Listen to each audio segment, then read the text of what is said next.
My name is Sunil, and this is my Creature Effects team. We are from Toronto, Ontario. We wanted to build a functional droid that looked like it rolled off the set of Star Wars The Last Jedi. This is MSE BBIN. It was made using household items like cardboard, as well as custom parts that were modeled and 3D printed.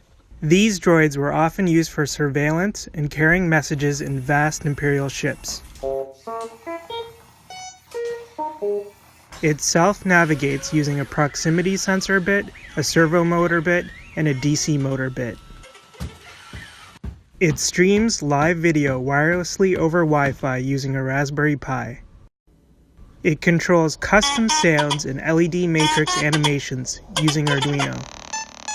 After the Battle of Crate, the MSE BBIN series droids were discontinued and sold to scavengers for parts.